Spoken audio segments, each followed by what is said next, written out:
تازہ ترین صورتحال کیا ہے؟ غلام اویس اس وقت ہمارے ساتھ موجود ہیں۔ غلام اویس، مزید کچھ خبریں آئی ہیں آپ کے پاس اس وقت؟ جی، اس وقت ہم موجود ہے بلو ایریا کے اندر۔ تو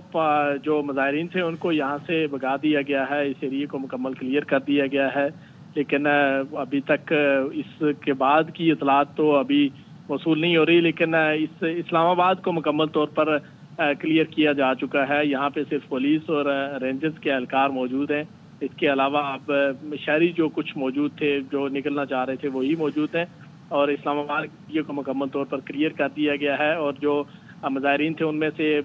کچھ کے خلاف جو ہے وہ FIR درج کی جا رہی ہیں، اور اس حوالے سے ابھی اطلاعات نہیں ہیں کہ کن لوگوں کے خلاف FIR درج کی جائیں گی اور لیڈرشپ میں سے کون سے لوگوں کو اس میں شامل کیا جائے گا، لیکن FIR جو ہے وہ درج کی جا رہی ہیں، اور جو لوگ جنہوں نے توڑ پھوڑ کی ان کے خلاف بھی مقدمات درج کیے جا رہے ہیں، یا قانون کو ہاتھ لینے میں کی کوشش کی ان کے خلاف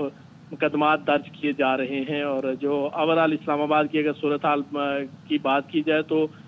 اس صورتحال کے پیش نظر آج چکے تمام تعلیمی ادارے بند کرنے کا اعلان کیا گیا تھا، ایک سرکاری چھٹی کا اعلان کیا گیا تھا،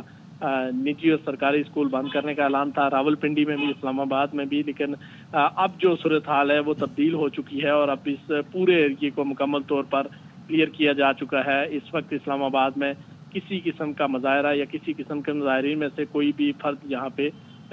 دکھائی نہیں دے رہا یا موجود نہیں ہے۔ اس وقت کنٹرول جو ہے وہ پولیس اور رینجرز کے پاس ہے، بلو ایریا کا اور اسلام آباد کا۔ اچھا، یہ بتائیے گا کہ کچھ خبریں ہیں کہ جہاں سے مظاہرین گئے ہیں کہاں گئے ہیں، اور ان کے پیچھے پولیس ہے گرفتاری کے لیے ان کی؟ پولیس تو اس وقت موجود ہے ابھی بھی اسلام آباد میں، اور بلو ایریا کا جو ارد گرد کا ایریا ہے وہاں پہ اس وقت پولیس جو ہے وہ تلاش کر رہی ہے کہ مظاہرین کہیں نہ کہیں چھپے نہ ہوں، کہیں موجود نہ ہوں، لیکن یہ ایگزیکٹ تو نہیں کہا جا سکتا کہ مظاہرین کدھر گئے ہیں، لیکن یہ اطلاعات تھی پہلے ہی کہ مظاہرین پہلے سے ہی منتشر ہونا شروع ہو گئے تھے، چونکہ راول پنڈی کی طرف یا اسلام آباد سے موو ہونا شروع ہو گئے تھے۔ رات کو یہاں پہ اچھی خاصی سردی بھی ہوتی ہے، موسم بھی جو ہے وہ اچھا خاصا سرد تھا، اس کے ساتھ ساتھ پولیس کی جانب سے مسلسل شیلنگ بھی کی جا رہی تھی۔ تو جب مظاہرین کی طرف سے وہ نالاں بھی تھے لیڈرشپ سے بھی، چونکہ وہ بار بار زور دے رہے تھے لیڈرشپ کو کہ ڈی چوک کی طرف موو ہو جائے، ڈی چوک کی طرف موومنٹ ہونی چاہیے، تو وہ لیڈرشپ سے نالاں بھی تھے۔ جب پولیس نے گرینڈ آپریشن شروع کیا تو مظاہرین پھر بھاگنے پہ مجبور بھی ہوئے، اور وہ پہلے ہی بھاگنا شروع ہو گئے تھے۔ پولیس نے بعد میں جو ہے وہ گرینڈ آپریشن کر کے اس ایریے کو کلیئر کیا ہے۔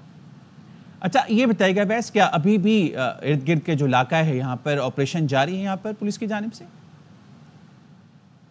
جی، بلو ایریا کا جو علاقہ ہے اس کے ارد گرد کا جو ایریا ہے اس میں پولیس جو ہے وہ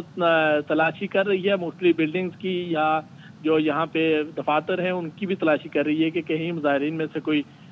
چھپا موجود نہ ہو، لیکن کافی حد تک جو یہ آپریشن جو ہے وہ مکمل ہو چکا ہے۔ اب صرف احتیاطاً ہی کہہ سکتے ہیں کہ پولیس خود کو مطمئن کرنے کے لیے یا اس مکمل طور پر جو احتیاطی تدبیر ہیں ان کو اپناتے ہوئے اس ایریے میں ابھی تک موجود ہے۔ ٹھیک ہے، ہمارے ساتھ غلام اویس موجود ہیں، تمام تر صورتحال سے ہم آگاہ کر رہے ہیں جو اس وقت صورتحال ہے، اور آپریشن جو ہے یہاں پر کیا جا رہا ہے، جو لوگ یہاں پر موجود ہیں